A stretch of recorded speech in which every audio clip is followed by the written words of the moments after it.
সরকারের কৃষি যান্ত্রিকীকরণ কর্মসূচির আওতায় মাগুরায় ১০ কোটি টাকা মূল্যের ৩৩টি কম্বাইন্ড হারভেস্টার মেশিন বিতরণ করা হয়েছে। এ নিয়ে বিস্তারিত জানাতে মাগুরা থেকে যুক্ত হচ্ছেন সহকর্মী রূপক আইচ। রূপক, এই যে কম্বাইন্ড হারভেস্টার কৃষকদের দেওয়া হলো, এতে আসলে কৃষক কি ধরনের উপকৃত হবে, উৎপাদনে কি ধরনের প্রভাব পড়তে পারে? ধন্যবাদ গালিব। যেটা আমরা মাগুরায়, আমি এই মুহূর্তে আছি মাগুরার মঘি ইউনিয়নের একটি মাঠে।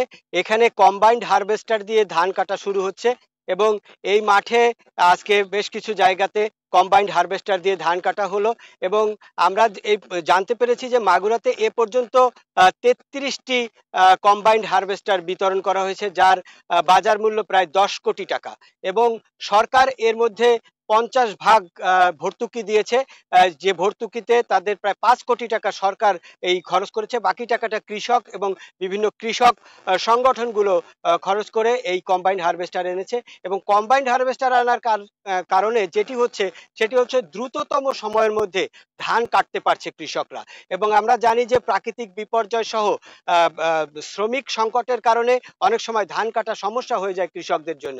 সেই কারণে এই কম্বাইন্ড হারভেস্টার গুলো কিন্তু কৃষকদের অনেক উপকারে আসছে এবং তবে এর মধ্যে আমরা যেটি দেখতে পেয়েছি, কিছু কিছু কম্বাইন্ড হারভেস্টারে যেখানে ধানের খড়টি তৈরি থাকে না, খড় গুঁড়ো হয়ে যায় এবং ধানের জমির সঙ্গে মিলে যায়।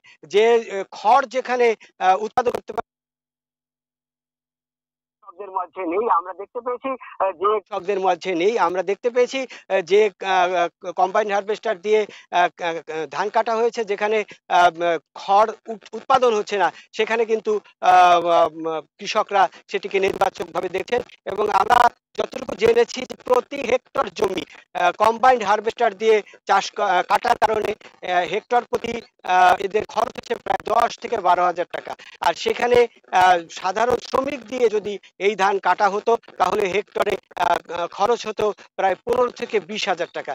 সেখানে একটি বড় অঙ্কের টাকা কিন্তু এই কম্বাইন্ড হারভেস্টার ব্যবহারের কারণে কৃষকদের বেঁচে যাচ্ছে এবং যেটি উৎপাদনে একটি কৃষকদের জন্য ইতিবাচক দেখা যাচ্ছে।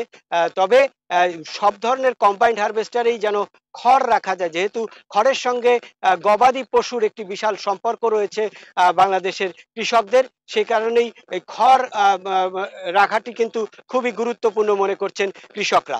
এই ছিল মাগুরার মঘির মাঠ থেকে আমার কাছে সর্বশেষ। ধন্যবাদ।